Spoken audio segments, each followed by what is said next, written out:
Good morning students. आज हम lecture की शुरुआत करते हैं एक मोटिवेशनल कोट से।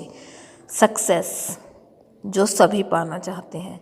सक्सेस की सबसे ख़ास बात यह है कि वह मेहनत करने वालों पे फ़िदा होती है। देखो स्टूडेंट्स, आप किसी भी फील्ड में आगे जाना चाहें, लाइफ में कुछ भी अचीव करना चाहें, कुछ भी बनना चाहें, जो भी आपका टारगेट हो उसके प्रति आपको ईमानदारी से मेहनत करनी आवश्यक है।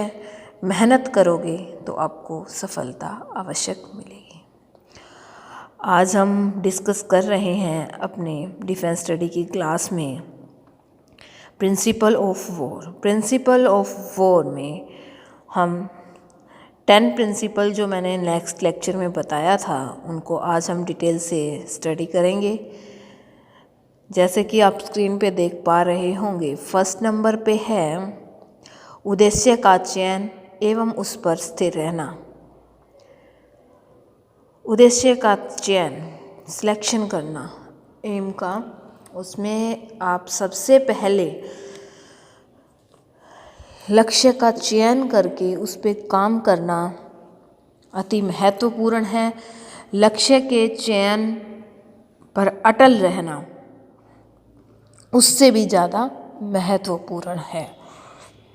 कोई भी काम करते हैं अगर हम, तो सबसे पहले उसका हमारा सीधा स्टिक एक लक्ष्य होना चाहिए, एक मोटिव होना चाहिए कि हम यह काम क्यों कर रहे हैं, इसके पीछे हमें क्या बेनिफिट होगा।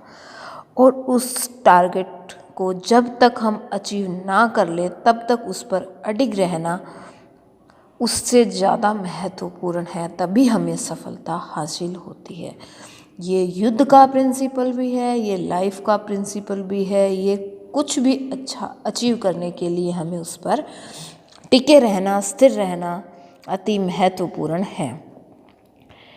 जैसे कि इसमें डिटेल से कई सैन्य विचारकों ने अपनी डेफिनेशन दी है। युद्ध का सर्वाधिक महत्वपूर्ण सिद्धांत सुविचारित आधार पर लक्ष्य का चयन कर आबाद गति से उसको प्राप्त करने का प्रयास करना। जनरल मोंटगोमरी ने कहा है कि आपको उस पे सही डायरेक्शन में उसको प्राप्त करने के लिए प्रयास करते रहना चाहिए। इसी प्रकार नेपोलियन का भी यही मानना था कि लक्ष्य की ओर अपना ध्यान सहदैव केंद्रित रखना चाहिए।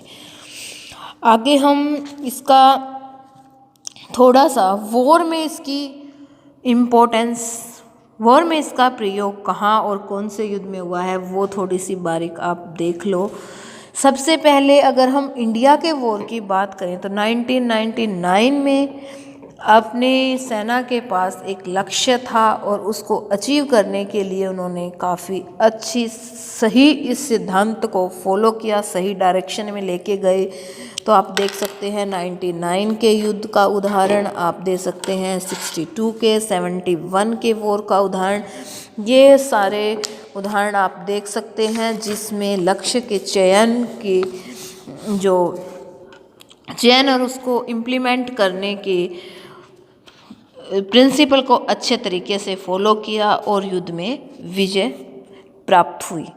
अब सेकंड आप मान सकते हैं, सेकंड ऑप्शन है इसमें आक्रामक कार्रवाई, ऑफेंसिव एक्शन। सेकंड स्टेप आक्रामक कार्रवाई, ऑफेंसिव एक्शन ही इतना ही महत्वपूर्ण है जितना कि फर्स्ट था। सभी प्रिंसिपल की अपनी अपनी इम्पोर्टेंस है और सभी प्रिंसिपल को फॉलो करते हुए हमें युद्ध में चलना है। ये नहीं है कि एक प्रिंसिपल को हम किसी एक को उठा के और उसको फॉलो करें हम और युद्ध में विजय हासिल कर ले। सभी प्रिंसिपल इम्पोर्टेंट है, सभी प्रिंसिपल को युद्ध में एक साथ फॉलो करना जरूरी है। टाइम और सिचुएशन के अकॉर्डिंग उनका महत्व बढ़ जाता है और किसी का थोड़ा बहुत कम घट जाता है। सेकंड ऑफेंसिव एक्शन में हम आक्रामक कार्रवाई में बात करते हैं। आक्रामक कार्रवाई हमेशा शत्रु के विरुद्ध सैनिकों को आक्रामक कार्रवाई के लिए सजग रहना अति महत्वपूर्ण है। आक्रामक कार्रवाई के लिए तैयार रहना, ये नहीं कि शत्रु हम पर हमला करके चला जाए और हम उसके बाद सोचते रहें कि किसने अटैक किया है, कैसा अटैक किया, हम काउंटर अटैक किस तरीके से करें और कौन से वेपन से करें और शत्रु को ज़्यादा से ज़्यादा नुकसान पहुंचाएं। ये सब कुछ सोच के हम उन पे अटैक करेंगे तब तक टाइम बहुत आगे निकल जाएगा और हमारे हारने के चांसेस बढ़ जाएंगे। इसलिए नेपोलियन ने भी कहा है, चीन के सैन्य विचारक सन त्जू ने भी को माना है कि ऑफेंसिव एक्शन में हमेशा सजग रहना चाहिए। नेपोलियन की अगर हम डेफिनेशन की बात करें तो मैं फ्रेडरिक के विचारों से सहमत हूँ। हमेशा पहले हमला करना चाहिए। पहले हमले का मतलब है कि हमेशा हमले के लिए तैयार रहना चाहिए। अगर आपको पता लग जाए कि यहाँ वॉर होना ही है तो अटैक पहले करो, शत्रु का वेट मत करो कि शत्रु हम पर आक्रमण करे और हम उसके बाद उन पर काउंटर अटैक करें। सन त्जू चीन के सैन्य विचारक, महान जो सैन्य विचारक रहे हैं, उन्होंने कहा है कि शत्रु को पराजित करने के लिए आक्रामक कार्रवाई करना जरूरी है। आगे हम इसके लिए इम्पोर्टेंट पॉइंट है, कुछ समय और स्थान का लाभ मिलता है, मनोबल दृढ़ होता है, आश्चर्य और चकमे में डालने की जो सिचुएशन है वो आपके हाथ में रहती है, सैन्य शक्ति का विभाजन और बचाव भी आप कर सकते हो क्योंकि आप ऑफेंसिव एक्शन में हो, सफलता संबंधी जो आपको अचीवमेंट आपको मिलेगी और तुलनात्मक हानि कम होगी। कंपैरेटिवली दोनों में अगर हम बात करें तो हानि जो पहले अटैक करता है उसको कम होगी और इनका उदाहरण भी आप 62 के वॉर, 48 के और पुराने हिस्टोरिकल वॉर में आप देख सकते हैं। 71 में भी आप देख सकते हैं। 71 का तो साफ साफ यही लिखा हुआ है कि ऑफेंसिव एक्शन, पहले हमले करने की स्थिति के कारण ही हमारा देश भारत उस युद्ध में विजयी हुआ था। आगे नेक्स्ट पॉइंट है केंद्रीयकरण या संकेंद्रीयकरण। केंद्रीयकरण मतलब कि आपको अपने टारगेट के प्रति पूर्ण फोकस रहना चाहिए, कंसंट्रेट बनाए रखना चाहिए। अगर आप अपने टारगेट के लिए केंद्रित है, आपका ध्यान अपने लक्ष्य पे है, इधर उधर नहीं है, तो आपके विजय के चांस बढ़ जाते हैं। नेपोलियन ने इसके बारे में साफ साफ अपनी डेफिनेशन दी है, युद्ध कला का एक सिद्धांत तक सीमित नहीं किया जा सकता, एक स्थान पर शत्रु की अपेक्षा अधिक जनशक्ति एकत्रित करना है। आप कोई एक लक्ष्य को लेकर वॉर नहीं कर सकते कि हम इस लक्ष्य को लेकर चल रहे हैं और सिर्फ इस लक्ष्य के बिहाफ पे हम युद्ध जीत जाएंगे। हमें अपनी शक्ति, जो भी अपनी सैन्य शक्ति है, उसका पूरे का पूरा फोकस एक जगह केंद्रित करके हमें युद्ध में 100% विजय लाने के लिए प्रयास करना चाहिए। जनरल क्लोजविट्स ने भी लक्ष्य पर केंद्रित के सिद्धांत पर बल देते हुए उन्होंने कहा है, सैन्य बल केंद्रित करने के अतिरिक्त कूट योजना का कोई महत्वपूर्ण और सर्वाधिक सरल उपाय नहीं है।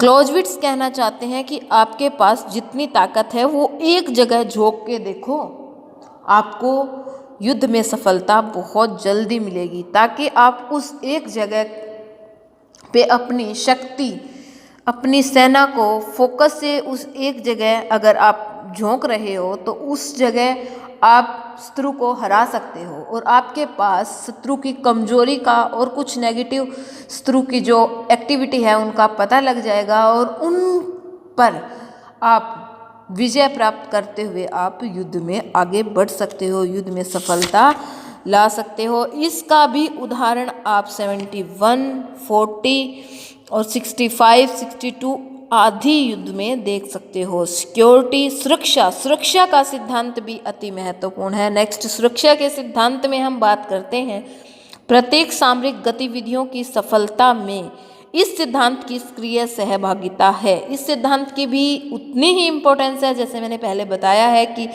प्रत्येक सिद्धांत की अपनी महत्वता है और प्रत्येक सिद्धांत को युद्ध में फॉलो किया जाना चाहिए। तो सिक्योरिटी का अगर हम बात करें सिक्योरिटी की, तो सिक्योरिटी कहाँ कहाँ किस किस फील्ड में होनी चाहिए ये महत्वपूर्ण है, इसके बारे में आपको पता होना चाहिए। योजना की सिक्योरिटी, आप जो प्लानिंग कर रहे हो शत्रु के खिलाफ उसकी सिक्योरिटी, उसका शत्रु को पहले से पता नहीं लगना चाहिए कि हमारा शत्रु राष्ट्र है वो किस चीज़ की प्लानिंग कर रहा है, हम पे कैसे अटैक करेगा, किन वेपन से करेगा, किस तरीके से करेगा और किस टाइम करेगा। मतलब पूर्ण सिक्योरिटी होनी चाहिए, शत्रु को शौक लगना चाहिए, सरप्राइज मिलना चाहिए, ताकि शत्रु काफ़ी मतलब हद तक तो इस चीज़ से शौक होके ही अपने आप को डीमोटिवेट कर दे कि अच्छा ऐसे आक्रमण हो गया, हमने तो ऐसा सोचा ही नहीं था। समरतंत्र की सुरक्षा, टैक्टिक्स की सुरक्षा, हम इम्प्लीमेंट कैसे करने वाले हैं अपनी जो प्लानिंग है उसकी भी सुरक्षा, वो भी हमें शत्रु राष्ट्र के पास नहीं जानी चाहिए अपनी सूचना। सामरिक सुरक्षा, सामरिक सुरक्षा स्ट्रेटेजी की मतलब जो इम्प्लीमेंट कर रहे हैं, जो स्ट्रेटेजी बना रहे हैं उसकी भी सुरक्षा होनी चाहिए। मनोवैज्ञानिक सुरक्षा मतलब साइकोलॉजिकल रूप से भी हमारे जो सैनिक हैं और सेनाध्यक्ष हैं वो स्ट्रॉन्ग होने चाहिए, ताकि वो अपनी इंफॉर्मेशन है वो किसी भी तरीके से शत्रु के सामने डायरेक्ट इनडायरेक्ट रूप से ना रख पाए।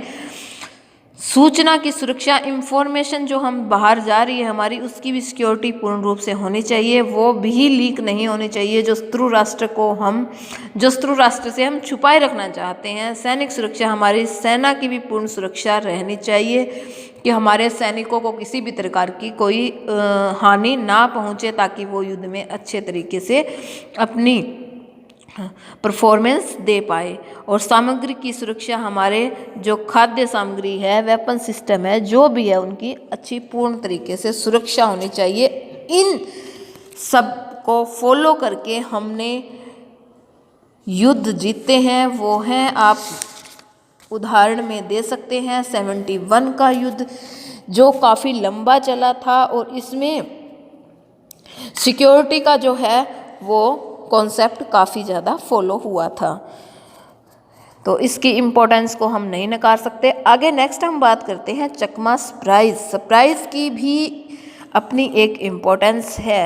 चकमा एक ऐसा प्रिंसिपल है जिसको अगर हम युद्ध में इम्प्लीमेंट करें तो काफ़ी हद तक हमारे युद्ध के समय स्ट्रेटजी और टैक्टिक्स का जो काम है वो काफ़ी हद तक सरप्राइज कर सकता है। वो कैसे कि अगर हम शत्रु को सरप्राइज दे दें, चकमा दे दें कि हमारे पास तो वेपन सिस्टम भी इतने स्ट्रॉन्ग नहीं है, सैनिक भी कम है और हम युद्ध में जा रहे हैं, शत्रु बिल्कुल एक्शन में ना हो, काफ़ी ज़्यादा प्रैक्टिस ना की, ज़्यादा सीरियस ना ले और युद्ध के समय हम उनको अचंभित कर दे, इतनी ज़्यादा सेना वेपन सिस्टम देख के शत्रु चौंक जाए हमसे और चौंक के मतलब अपना मनोबल खो बैठे। ये एक छोटा सा उदाहरण है। इस तरीके से शत्रु को सरप्राइज करके हम काफ़ी हद तक अपने विजय के चांस को बढ़ा सकते हैं। संतजू ने क्या कहा है, युद्ध में सफलता का आधार शत्रु को चकित करना या सभी युद्ध धोखे पर आधारित होते हैं। युद्ध में धोखे जैसी नीति नॉर्मल लागू होती है। जनरल क्लोजविट्स ने क्या कहा है, चकमा तमाम यौगिक क्रियाओं की आधारशिला है।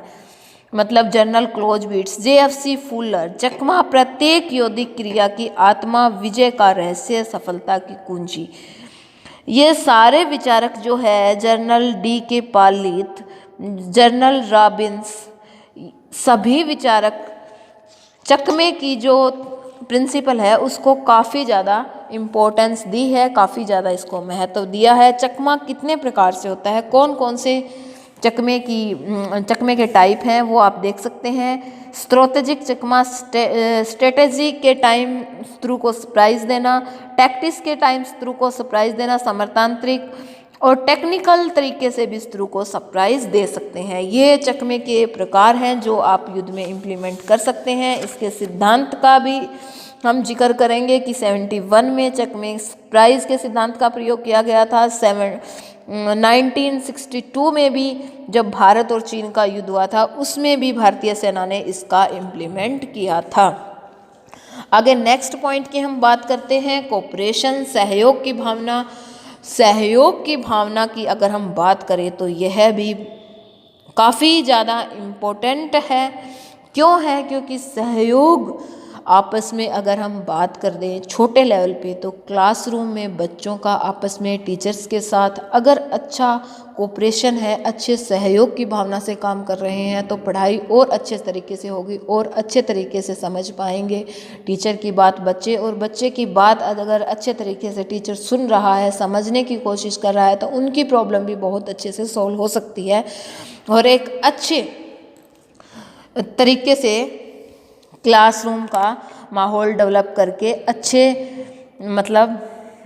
अच्छे इम्प्रूवमेंट की तरफ बढ़ सकते हैं, पढ़ाई को और अच्छे तरीके से कर सकते हैं। वैसे ही सेना में अगर आपको युद्ध करना है और कुछ काम करना है, तो सहयोग आपस में सैनिकों के साथ रहेगा, कोऑपरेशन की भावना से चलेंगे, तो वो अपने देश के प्रति देश प्रेम की भावना से काम करेंगे, आपस में भाईचारे की भावना से काम करेंगे, तो युद्ध में विजय के चांस बढ़ जाएंगे।